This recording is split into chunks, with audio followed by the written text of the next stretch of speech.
So I think at this point, we have to say that there is something very weird about this Paul Pelosi attack story.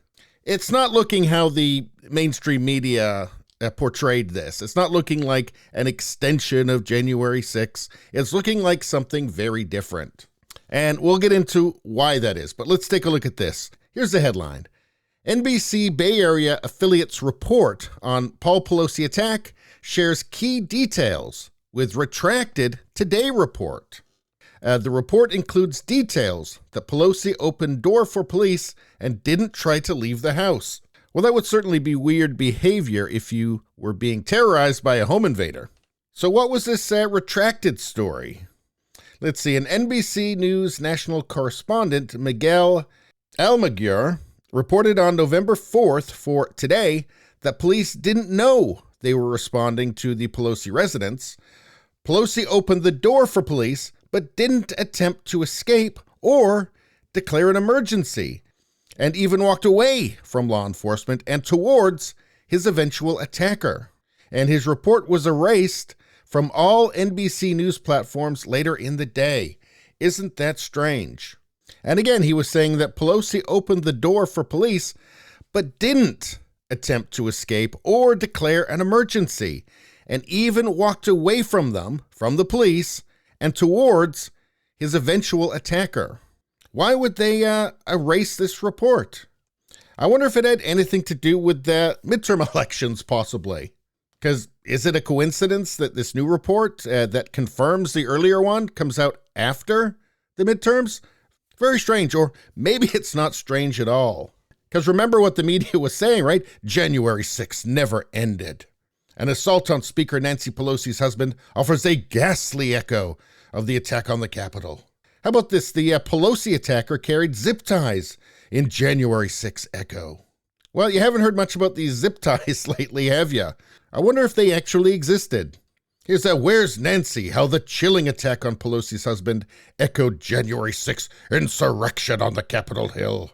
San Francisco police arrest Berkeley man with history of online extremism. Only we're not really hearing too much about that online extremism now, are we? That kind of went away as well. And now we get this from this NBC Bay Area affiliate, which doesn't really conform with the this previous narrative, does it?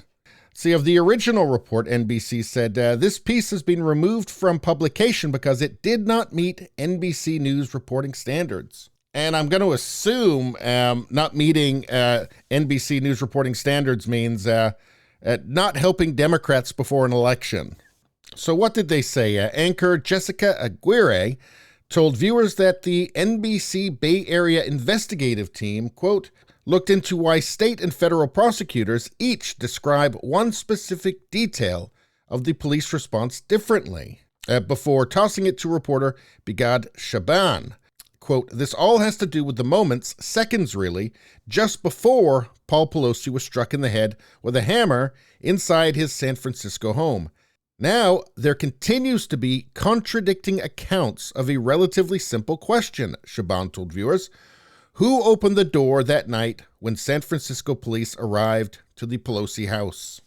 He explained that a federal indictment indicates 2 officers opened the door, but the San Francisco District Attorney's Office has previously stated Mr. Pelosi opened the door with his left hand.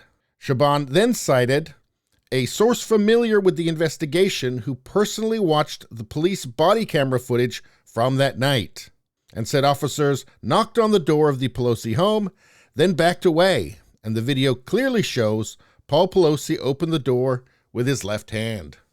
The body cam video shows officers having a brief conversation with Pelosi and David DePop before DePop starts beating Pelosi with a hammer.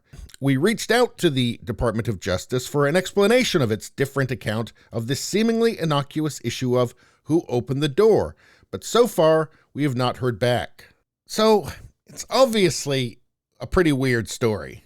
For one thing, it doesn't make any sense that they wouldn't have any security I mean, I find it incomprehensible that they wouldn't have security. The kind of security it would be very hard for a drugged out San Francisco nudist to get past. Break a window. For one thing, It's the middle of the night. There's no noise. That would make a loud noise. People would hear it. That doesn't make any sense. What makes a lot more sense is that he was let into the house.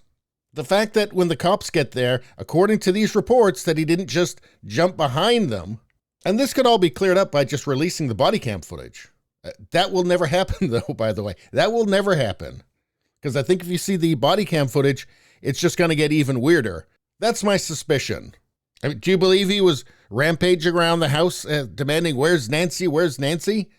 Doesn't feel like any of this is true. It feels like Paul Pelosi let David DePape into his house for whatever reason. I mean, one can only speculate, and one is. But yeah, this is an inconvenient story, and expect this one to just disappear from the media, only to be remembered in content creator videos on social media. Anyway, please subscribe, like, and share. Sharing really helps me out. I thank you for doing that. I will see you next time.